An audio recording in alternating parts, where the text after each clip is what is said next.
بسم اللہ الرحمن الرحیم۔ السلام علیکم ناظرین، گزشتہ ویڈیو میں ہم نے صدام حسین کے بچپن سے لے کر موت تک کا احوال بیان کیا تھا، جس کا لنک ڈسکرپشن میں موجود ہے۔ آج کی ویڈیو میں ہم آپ کو صدام حسین کے بارے میں کچھ منفرد معلومات بتائیں گے اور ان کے شاہانہ لائف سٹائل کا ذکر کریں گے اور بتائیں گے کہ ان کے بال کاٹنے والے اسپیشل حجام، علاج کرنے والے خاص ڈاکٹر لوگ کون تھے، 24 محلات اور سونے کے واش رومز استعمال کرنے والا صدام حسین قید کے بعد قیدیوں کے واش رومز کیوں دھوتا تھا۔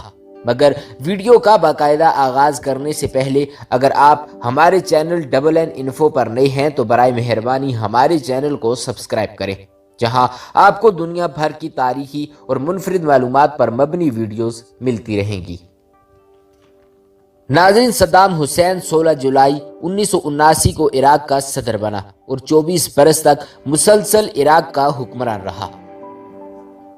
اس کا تکیہ کلام تھا کہ میرا جوتا میرا آئین اور قانون ہے۔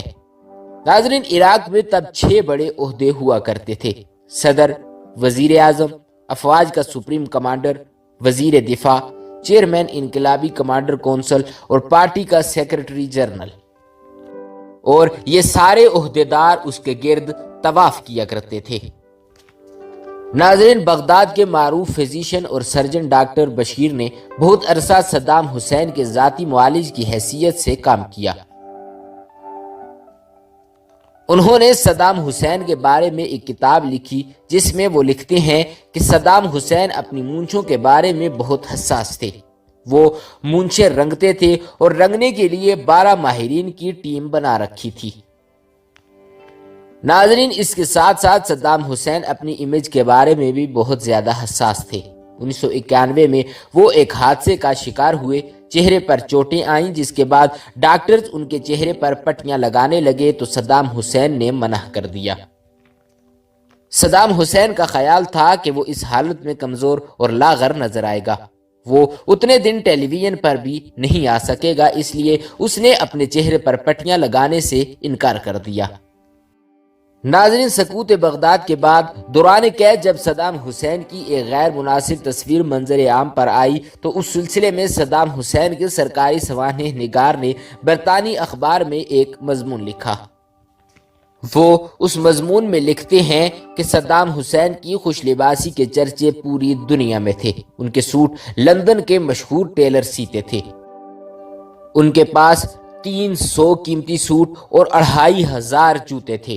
ان کے 48 محلات تھے جن کی دیواریں سنگ مرمر کی تھیں، باتھ رومز کی ٹوٹیوں اور دروازوں کے ہینڈلوں پر سونے کا پانی چڑھا تھا۔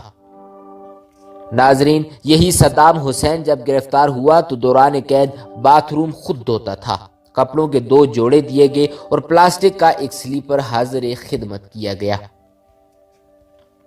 ناظرین، وہ صدام حسین جس کے سگار ہوانہ سے آتے تھے، جس کے مشروبات فرانس کی مشہور کمپنیاں بناتی تھیں، جس کے کپڑوں، جوتوں اور خوشبوؤں کی حفاظت کے لیے ایک پورا سیکٹریٹ قائم تھا، اسی صدام حسین کے بارے میں 14 دسمبر 2005 کو خبر چھپی۔ خبر کچھ یوں تھی کہ صدام حسین کو 2 برسوں میں جوتوں کا صرف 1 جوڑا فراہم کیا گیا اور صدام حسین نے پیشی کے دوران مطالبہ کیا کہ انہیں اور ان کے ساتھیوں کو نئے جوتے فراہم کیے جائیں۔ ناظرین، صدام حسین کے جرائم میں بہت سی باتیں شمار کی جاتی ہیں۔ ان کے بارے میں کہا جاتا ہے کہ انہوں نے عراقی عوام کو جمہوری حقوق اور شہری آزادیوں سے محروم کر رکھا تھا اور ان پر 1 صدی تک جبر کے ذریعے حکومت کرتا رہا۔ انہوں نے بین الاقوامی قانون اور اقوام متحدہ کے فیصلوں کی پاسداری نہیں کی اور من مانی سے کام لیتے تھے۔ انہوں نے عراق کے اہل تشیع کو وحشیانہ جبر و تشدد اور مظالم کا نشانہ بنایا۔ وہ اپنے ارد گرد کی چھوٹی ریاستوں کے لیے خوف اور دہشت کی علامت بنے رہے اور انہوں نے اسرائیل کے وجود کو تسلیم کرنے کے بجائے اسے ختم کرنے کی پالیسی اختیار کر رکھی تھی۔ ناظرین، اسی نوعیت کی اور بھی بہت سی باتیں ان کے خلاف فرد جرم کا حصہ بنی، لیکن ہمارے نزدیک صدام حسین کا اصل قصور کچھ اور ہے اور اس قصور کا دور دور تک کہیں تذکرہ نہیں ملتا۔ ناظرین، وہ قصور ہے مغرب کی دوستی اور اس دوستی کا غلط مفہوم جس نے انہیں اس مقام تک پہنچا دیا۔ ناظرین، صدام حسین نے ایک دور میں مغرب کو اپنا دوست سمجھا اور اس کے بہت سے تقاضے بھی پورے کیے، لیکن وہ غلط طور پر یہ سمجھ بیٹھے تھے کہ یہ دوستی دو طرفہ ہے اور وقت آنے پر دوسری طرف سے بھی دوستی کے تقاضوں کی توقع رکھی جا سکتی ہے۔ مگر مغرب اس معاملے میں ون وے ٹریفک کا عادی تھا۔ اس کے نزدیک دوستی کا مفہوم صرف یہ ہے کہ وہ جس کو اپنا دوست کہے وہ ضرورت کے مطابق اس کے کام آتا رہے اور یہ بات اچھی طرح سمجھ لے کہ جو ہی اس کی ضرورت ختم ہوگی یا اس نے جوابی دوستی کا تقاضا کر دیا تو اس کا نام دوستوں کی فہرست سے کٹ جائے گا۔ ناظرین، شاید صدام حسین کے پاس وقت نہ تھا، ورنہ وہ فلپائن کے مارکوس اور ایران کے رضا شاہ پہلوی کا حشر ایک نظر دیکھ لیتے کہ مغرب اپنے دوستوں سے بالآخر کیا سلوک کرتا ہے۔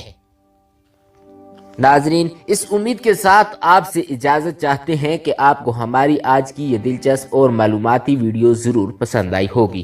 اسی طرح کی مزید دلچسپ اور معلوماتی ویڈیوز دیکھنے کے لیے جڑے رہیے ہمارے YouTube channel double N info کے ساتھ۔